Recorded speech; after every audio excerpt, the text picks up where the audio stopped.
Hey everyone, welcome back to Additional Ink. As always, we are here with your next ink take, your next drop of Additional Ink. I'm joined today by Matt, Hello. my gracious co-host, as always. It's been a while. I know. I'm glad we're getting one in the can here, Jeff. So Well, a lot happened this weekend. a lot did happen. So, Yeah.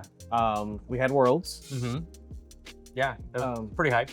It was the production value was great. The casters, the judges, Oh yeah. everyone did an awesome job. Some thrilling gameplay, some really exciting stuff. Yeah. Do you have a favorite moment? Oh man, honestly, it's gonna be silly. I loved when they had the players draw the cards from memory. That little segment, like it's just because you sit there and you stare at these cards, but you don't really like look at them. You know, you're just like, oh, like you go through these motions, and sometimes it's like, oh yeah, I don't really like look at the art and like memorize the art. I've done that too in like other card games. It was just really funny to see. Yeah. Like, yeah, it was cute. No, that was Really cute. That was really fun. I don't necessarily there was a lot that I liked, but there's also, I think one of the things that I liked the most was on day 2 we actually got to see all the top 8 matches. Yeah, that was a really good decision on their part. I know it took all day. Yeah. But there's a lot of tournaments that you watch and like you see just a handful of matches and you have to kind of follow brackets and sometimes you don't get to see the match you want to see. Right. But it was nice being able to see all of them and see the progression of the top 8. Yeah. I think that was a very good call. It's like a filled out story, right? You're not just getting these little chunks. That was a good move. So before we dive into the other world stuff, what else has happened since the last time we've been here? It's been a minute. Anything in particular? Let's see. You guys went to CCS. Didn't do well, but it's okay. We had fun. Well, I mean, we had someone in our extended So in our group, locals, in our locals, make do top really 8. well. Yeah. It was their first big tournament because we've been encouraging them to go because they really want to hit up a challenge this year. Yeah. I'm like super stoked for him. So yeah. Speaking of challenges, I think that was the big thing that everyone was waiting on from Worlds was the challenge input. Yeah, the DLC stuff. It was kind of weird. There's some challenge stuff that like I think is extremely popular, and there's some parts of it that aren't. But it was kind of like interesting to see the ebb and flow of the community. So like they first announced that challenges would be best of 3. Yeah. And so many people were excited for it. So the format is they're going to do day 1, but 8 rounds of Swiss, best of 3. Day 2, you're going to do 4 more additional rounds, best of 3. And then they're going to top cut to 32 single elimination, which will also be best of 3. Yeah. Was it 9 rounds best of 2 before on day 1? Yes. Yeah. Yeah, 2 game not best of 2, but 2 game format. 2 game format. Oh, sorry. Yeah, 2 game. Sorry. Well, I mean, best of 2 technically, right? Well, 2 game format's the official name, right? Yeah. 2 game format can be very brutal when you lose a game, right? Because that bonus point, and like there was almost a strategy into deck building a deck that was good for 2 game format versus a deck that was good for best of 3. Yeah, that's true. I mean, I think that was like one of the things we struggled with in Seattle was we played a lot of best of 3 and we built for that and then had a rough time in the best of I mean, in the 2 games. I hit a wall of red blue all day long and split 5 times. Yeah. That was rough. I still remember the story you told me where this one guy was like I think they won game 1 and you were like, we're gonna split, and he was like, you're sure? And you were like, yeah. And then you like just all day you just knew how to play that second game. It was really more on the draw than on the play. But this the story goes of Blue Steel. Speaking of Blue Steel, super hype. Yeah. I know not everybody's probably happy about this, but I'm happy about this, and I know my Blue Steel family is. Previously, they had said that Hiram and Fortispear, the ban list for Infinity, would be a copy to start, and they'd kind of be a day 1 ban. Yeah. But this weekend, they announced that Hiram and Fortispear would be unbanned for day 1 in Infinity. That's cool. So I'm super stoked to get to play with my boy again. Yeah. Hopefully it lasts, but we'll see. We'll see. I mean, here's the thing: we are going to start to see, and it makes sense. We're not getting like big Infinity events until there are more sets out. So they must be pretty confident that some of the things coming out in the next couple of sets will kind of balance that issue that they had with Hiram to begin with in core with the existing card set. Like that's what that implies to me.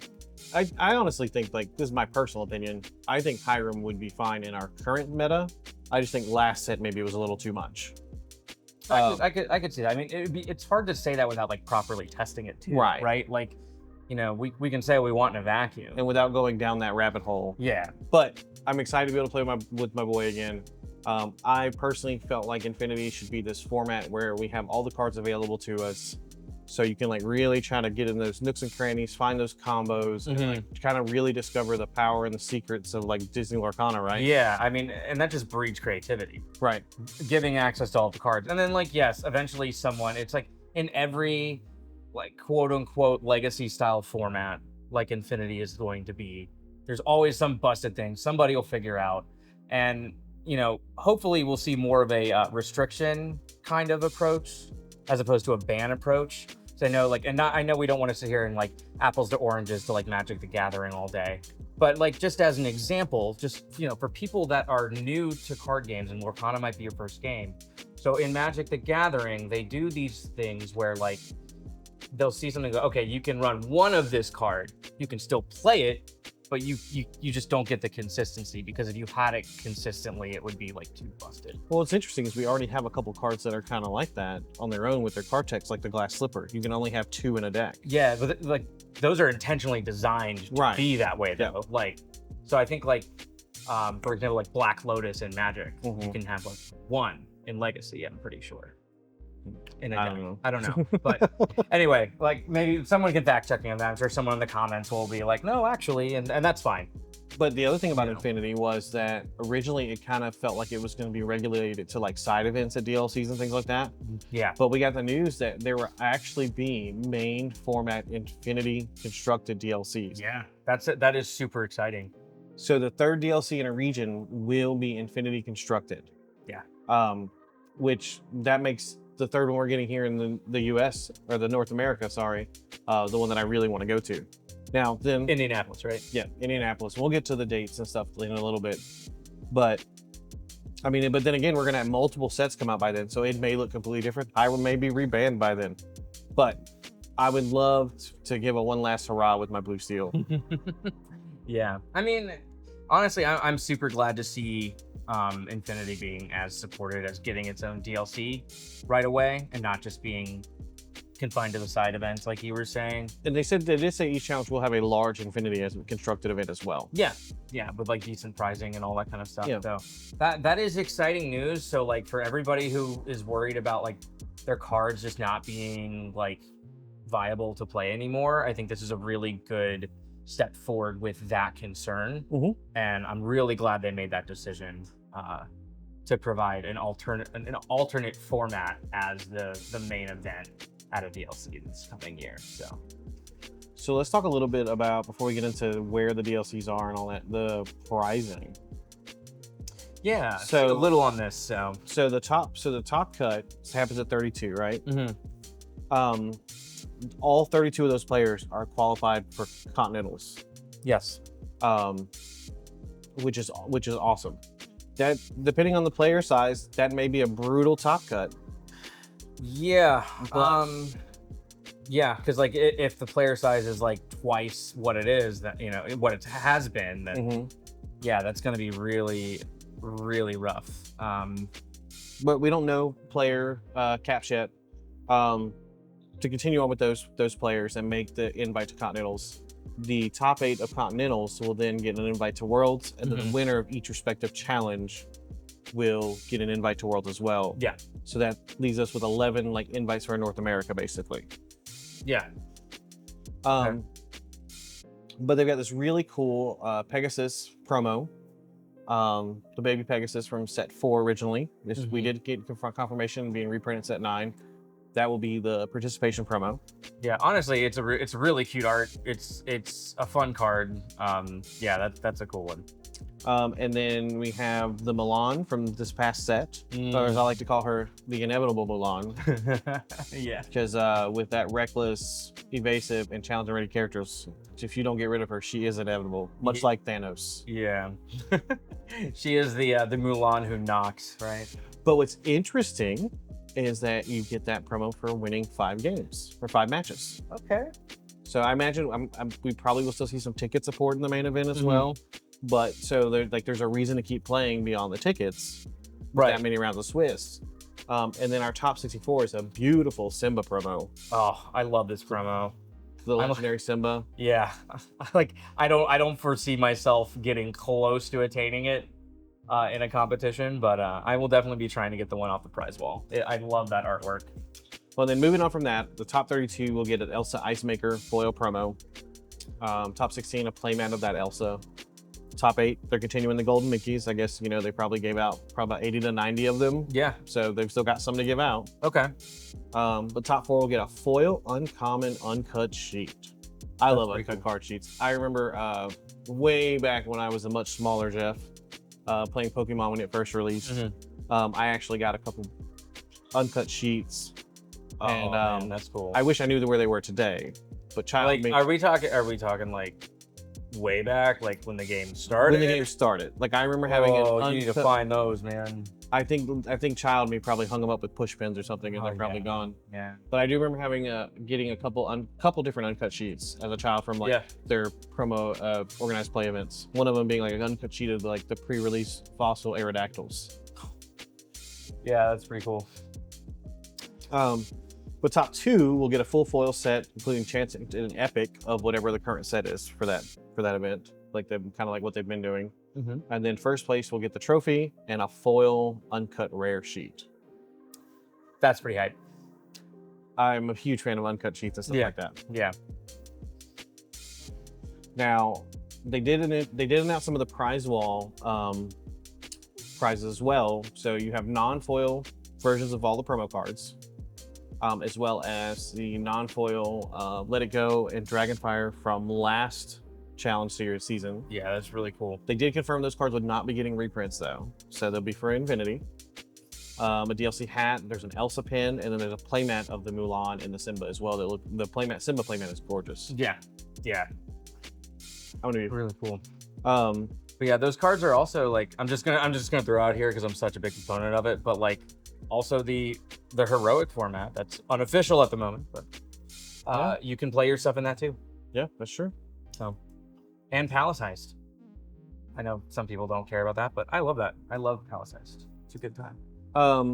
So Europe is getting 3 challenges. We have Bologna, Ghent, and Dortmund. I'll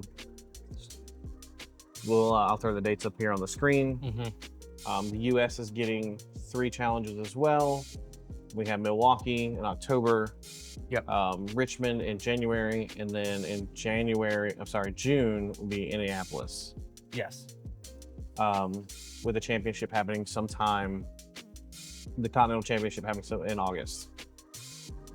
Australia is also getting 2, one in Auckland and one in Melbourne. Actually, that's this challenge qualifier, but China's getting 3 events. Japan is getting 2. Nice. Now, I do know that a lot of the community at large is kind of like they're really hyped in the beginning of the announcements for the format changes and stuff like that. And once we saw there were only 3 in Europe and the US, a lot of the community got kind of upset about it. And I will say this, I don't think their concerns are unfounded. It does feel strange going from 6 challenges to 3. I mean, I personally went to 4 challenges. I did Atlanta, Fort Worth, Vegas, and Seattle last year, and I had a blast. These challenges are also kind of Midwesty. Nothing really for West Coast, South, nothing for Canada. I know in Europe, the UK didn't get an event. We don't know player caps. If they double the player caps and they double like their attendee caps, which is then a huge event, right? That's a lot of people logistically. That might just be a nightmare just to walk around in, but then you're talking about like a brutal top cut. Yeah. That while there are more challenges overall and they are expanding in the other markets, which is great to see, it'll give us some more diversity in worlds and things like that. It does kind of feel bad that it almost feels like a shrinkage of what we had last year. Yeah, it definitely, I get why it feels like that, like in the US and in Europe, but like these other regions globally have not had the opportunity like this. And so like, you know, they have to manage how many people actually go to Worlds and go to Continentals. So, and also the fact that, I mean, I know it's a bummer that there are less opportunities here. The fact that they are expanding the top 32 cut, as opposed to a top 16 cut, does kind of alleviate that a little bit. But like you said, we've yet to see what the player caps are. Yeah, it's a little tricky because, like, if the player caps stay the same, then it is drastically less opportunity, right? Yeah. For a lot of people. But it's brutal if it is doubled, right? So we'll there's not much we can say. We don't know what the actual cap is, so like I don't want to harp on it anymore. We do know that the one thing that we do know is the tickets go on sale July 16th for the first events. Yeah. So we should hopefully have an idea pretty soon, because that's like a week after next. These also will still be like 3-day events. Like, so on Friday they'll have the early check-in, they'll have side events, and then you'll have your day 1 and 2 on Saturday and Sunday. Yeah. So there's still opportunities. It's just really going to be about, I know the travel costs increase, right? So a lot of people, the travel costs could be increased depending on where you're at. So for instance, for us, we're lucky one of these is drivable, but it's definitely further than we've driven for any tournament so far. Yeah. But I'm hoping we can get in. I hope we get a ticket. I know that there was always issues with Eventbrite last set. They do have a new organizer, at least here in the US. Yeah. Or in North America. It's Pastime Events, and I think they're still using Fanfinity overseas. Okay. They did use Fanfinity for the World's production, which is really great. Yeah. But also they're very spaced out. It's almost like a challenge geographically. Time-wise, I'm saying spaced out. Okay. Well, both, I guess. Because it looks like we basically have a challenge per each meta, or each set. Yeah. I mean, honestly, that's good, at least. That like each one will be a fresh, fresh meta, and it's not going to be like, okay, well, it's, you're going to see these same decks. Like, I mean, yeah, you'll have an idea either way, but like it's nice to have that little bit of like extra like unpredictability. I don't know. I know like a lot of pro and competitive players would vehemently disagree with me on that, but I'm kind of a chaos gremlin. I think there's something to be said about, so like from what I've seen in the last 24 hours ish, is there's there's some positivity, there's some negativity. But one of the things that I have seen that I don't like, that's not okay, is I've seen a lot of like some portions of the Lorcana community attacking other portions or being upset with other portions of the Lorcana community, and that's not okay. No. We have people that are going, hey, I'm a competitive player, I think your promos are bad, or they veer too much towards casuals and this, and then you have casual players who go, hey, this stuff's too competitive. But realistically, like we always say here, like there's plenty of space at the table for everybody. There's plenty of ink to go around. There's a world where both exist. And I think people forget that the community as a whole is so diverse, and that's what's great about this game. And the fact that we do have these competitive, like high-level events. Yeah. And then we have our local leagues that are casual, and like set champs are kind of like that real first introduction for some players into like a little more competitive mindset.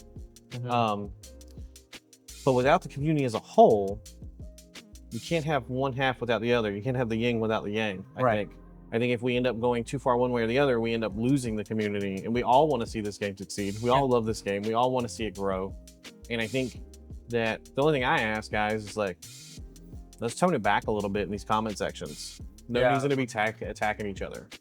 Yeah, it's I hate to say it's just an example of a very, like the negative comments are always going to be the louder one. Yeah, like the louder ones, the ones that get more attention. And how do I put this? You gave me a statistic a while back about people who compete in DLCs, and I think what was it, like less than 10% of players, like with the caps the way they are, right? I think it's like less than 10% of like all the Lorcana players out there are actually able. It was some really low number. Yeah. But like there's a very small fraction that get to go to these competitive events. So what are you just saying, hey, let's just forget the other 90% of players who just want to play a fun game? Yeah. Like, I'm sorry, newsflash. This is a game for everyone. I get it. People are passionate, and I think that we have like myself, like we're based in North America, right? Like I would love to see more DLCs in North America, but the reality of the fact is that we have like this is what we have so far, right? Maybe something will change, maybe it won't. But I do think railing on the fact that like, oh, we don't get this, I'm quitting the game, or I'm dropping this, and that's fine. If that's your choice, you're more than welcome to. But to continue to be negative towards the community at large, or to even personally attack people is unacceptable for it.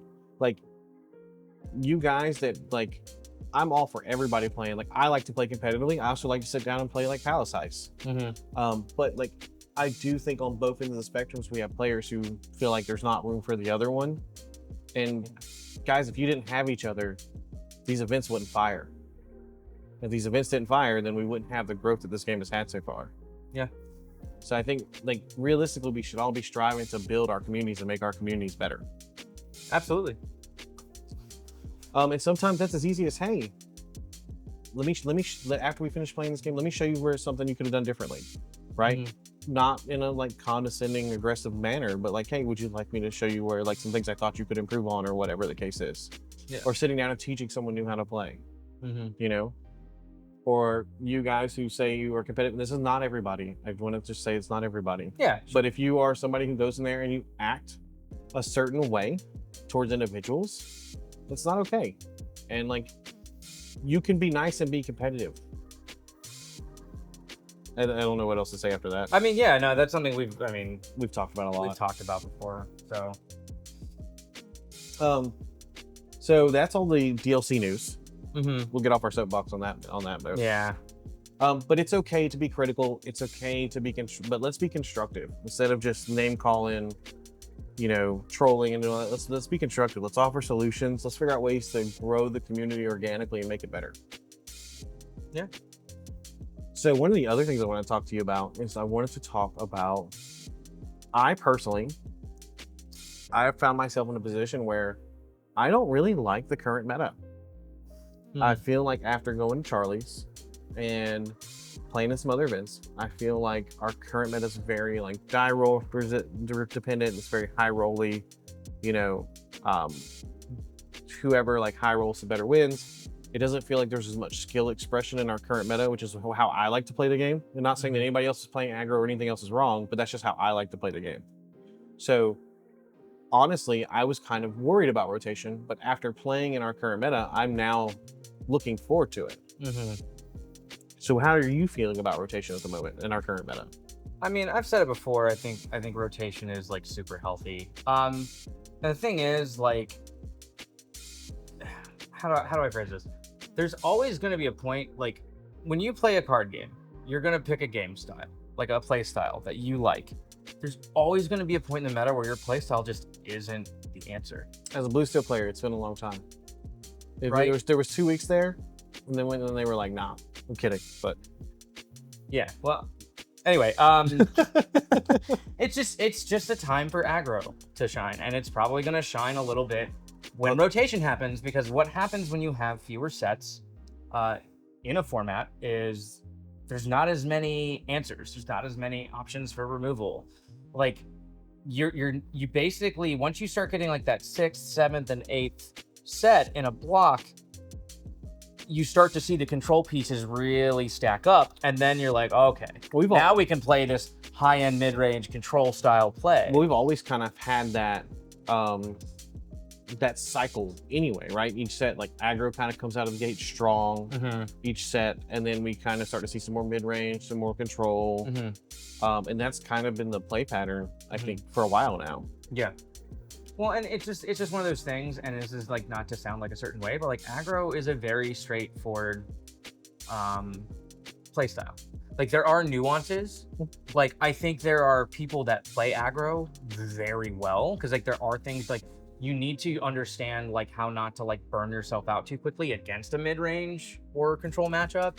Like, a lot of people just play out and then just get blown out, and you know, but like generally speaking, more people are going to be able to pick up an aggro deck and like Oh yeah, do well with it because it's just made to go like boom, boom, boom. and there's nothing wrong with that whatsoever. Yeah, I love that play. I love going like, hey, do you have an answer? No, cool. There's just nothing wrong with that. I personally, like I said, I like a playstyle that's a little more skill expressive. Sure. And that's not saying aggro players are not skilled, but there's more thought process. There's more possible lines. It's not just let's turn sideways and do that. I'm not trying to like down anybody. I think aggro it can be fun. I've had some fun playing it before. It's not my favorite play style. Yeah, and that's okay. And you keep playing what you're playing, like, you know. But yeah, I mean, you know, but aggro, like there is some thought. There's still sequencing. There's still optimized sequencing things that you have to do. Absolutely. And you have to make sure you do have card draw, right? Like, it's not just like, you know, I mean, yeah, you can just win most land and, you know, generally do well, but you're gonna lose at those top tables. So like, I actually get really impressed when I see an aggro deck do well at a top table. It's fair. Because a lot of times they do get munched out of, you know. Did I just say munched out? You did. That was weird. Maybe magic of editing right there. No, it's staying. Okay, well, Listen, depends on who's editing the video, I guess. it's me. It's me. Veto power. Happening here. So, but I know. So like, we're supposed to get like some news about reprints at Gen Con. So it's kind of hard to prepare for rotation at the moment. Like I know some people personally, and like I've done it a little bit. You start looking at the sets that are going to be legal that we have, and you're like, okay, well I could go ahead and build this, and then depending on reprints, you know, I may sub some things out. And then like, but also on the other note, it might be easier for somebody just to wait until we know what's being reprinted. Yeah. So I mean, how do you feel about preparing for rotation? I mean, yeah, it's tough to like really nail things down without knowing what all the reprints are going to be, but like, you know, like just looking at those cards and going, okay, these are like the engines and the things that kind of work with sets, you know, 5 through 8. So I'm gonna focus on building something around this and seeing what other pieces fall into place. Okay. Whether through reprints or through new prints. You know, I think that honestly, like with the last couple sets, they've given us a lot of good, not to harp back to like aggro versus control as a type, but like they gave us a lot of strong aggro pieces. And that's just gonna run over. Especially if we don't have removal that's reprinted. Yeah, I mean that's the thing. Do we see the reprints of all this of the staple removal pieces? Well, we already know we're not getting Dragonfire and Let It Go, so there's 2 down. Yeah, I mean, have we actually? I'm just asking, trying to like recollect. Have we seen a reprint of any actual removal piece other than like Tink? Like I know we have Big Tink, but like Maleficent Dragon. Maleficent Dragon is getting a reprint. Okay. So that's removal on the body. That's pretty much it we have so far. We know Whole New World's not getting reprinted. Right. We have Beyond the Horizon. Yeah.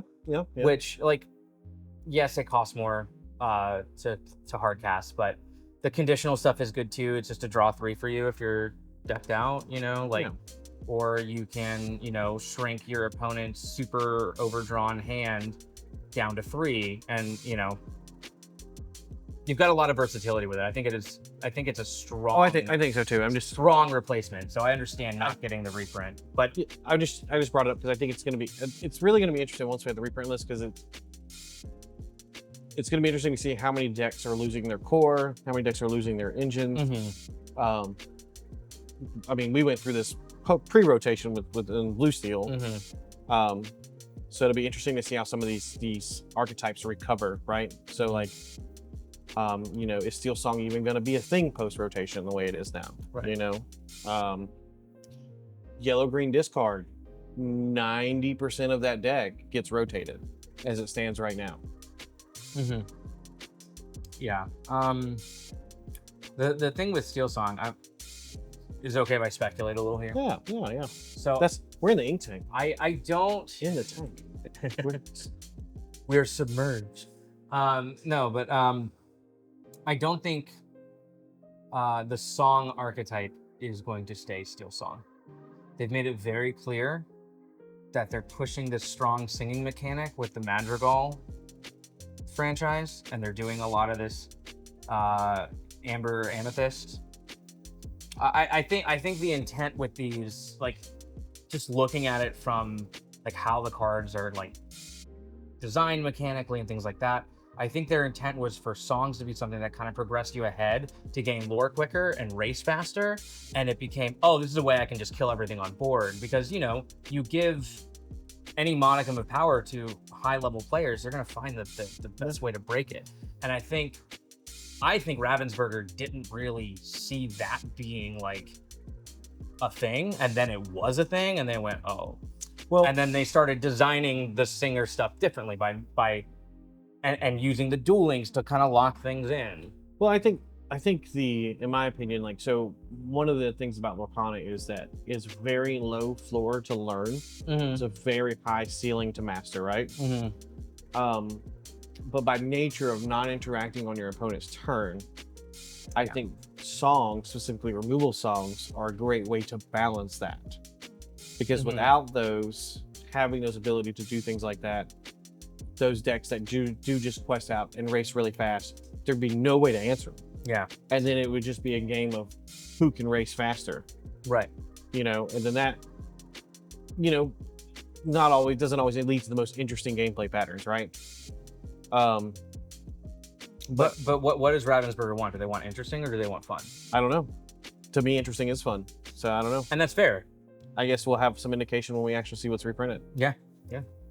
But I don't think you can have a healthy card game without some removal. Oh, for sure. But like we're seeing removal become things like actions. And that's fine too. You know, like right? Like, correct me if I'm wrong, but like I feel like a lot of the steel removal we've seen in the last couple of sets have all been actions, not really songs, right?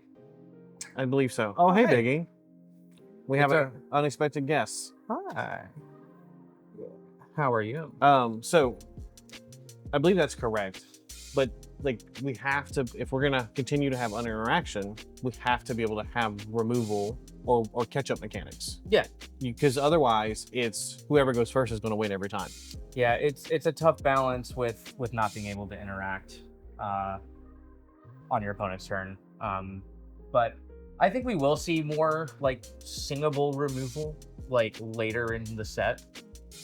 Possibility. Or not later in the set, later in the next block before we have the rotation after this one. All right, Biggie. And I hope we will. Yeah, I know. Come here, buddy. Oh, goodbye. Come here. We'll see you in a minute. All right. So, speaking of, I do have a hope for one song. When Oliver and Company finally comes to Lorcana, I want Why Should I Worry? Okay. What do you think that would do? I think that it should be either challenge or questing or both, but it stops your opponent's characters from basically doing anything next turn. Right? So thematically, right? Like you sing Why Should I Worry, then you can quest out, and then your opponent either can't quest or they can't challenge the next game. Challenge is probably more appropriate. Yeah, I thematically I feel like that would be like no challenges, right? But I still think that'd be pretty cool, right? I can see it as like a steel song. Yeah. Or maybe, I mean, yeah, it could even be, honestly, that seems like a very Amber mechanic. Going, Dueling? Can't challenge me. Dueling? Yeah. Yeah, potentially. Actually, no, that's green. I'm sorry, Emerald. Emerald's got like the can't quest, can't challenge, That's make true. it reckless. That's true, because you've got cards like the older, like, 6-drop Mother Gothel. All right, Biggie. That, you know, they can't quest while she's exerted, and then you've got the Peter Pan says they have to challenge her before they can gain lore. So yeah, like maybe that, and it would kind of fit with like the whole like you know, our animal friend theme with like Lady and the Tramp, and so that would be kind of cool. That would be kind of cool to see. And we do know, like you're talking about the Singer mechanics moving over, like we do know that we are getting a Ruby power line that is Singer 9 from like packaging. So true. One of my predictions, and you know, I'm just speculating here, is I think that we may see per block some shifting of like the dual link mechanics. Like how Blue Steel's like a lot of allies right now. We may see some shifting into some of the other aspects of those two colors. But we don't know. I'm just speculating. Yeah, it'd be interesting. I mean, like the fact that Powerline is a Ruby Singer and it's like It's actually, and Isn't it like the best singer we've gotten? I think we have, no, we have a Cinderella, singer 9. I believe she's singer 9. Oh, that's right. But she's on a shift. She's not. But also that is a Emerald Ruby deck, and it has a max that can return songs from your graveyard, or from your discard. Oh, yeah. Interesting to see Ruby Emerald get some love. Yeah, some Ruby Emerald actions. Mm-hmm. I think that's probably a good stopping point. Yeah? You got anything else for the group, Biggie? Oh. Besides just, making a mess? All right. Well, guys, thank you for tuning in to Additional Ink once again and joining us on the Ink Tank. Myself, and I know Matt, Biggie, appreciate you being here, checking us out. Remember, here at Additional Ink, we believe that there's plenty of space on the table for everybody. There's plenty of ink to go around. Including cats. Including cats and dogs and chickens and stitches. So... I just broke this, man. I'm so sorry, everyone. Broke the outro. All right. Oh, leave it in. It's okay. I am. But yeah, check us out. Check out our other videos. We normally do some gameplay. I know we've kind of been a little behind lately, but that should be changing soon. Yeah. Feel free to remember to like and subscribe. We've also got some other cool stuff going on. Matt's been showing up over on the Inkcast, playing some Heroic over there. Yep, been playing over there with Default Dan. Yeah. I've been hanging out with Lorcana Ice Cream Social, hanging out there every other Thursday. So yeah, I mean, we're all just here about trying to grow the community and provide some value to you guys. I really want to get some more gameplay videos up. I hope you guys have been enjoying those. But yeah, like and subscribe. Remember, there's plenty of ink to go around for everybody. There's plenty of space at the table. And stay tuned for your next drop of Additional Ink.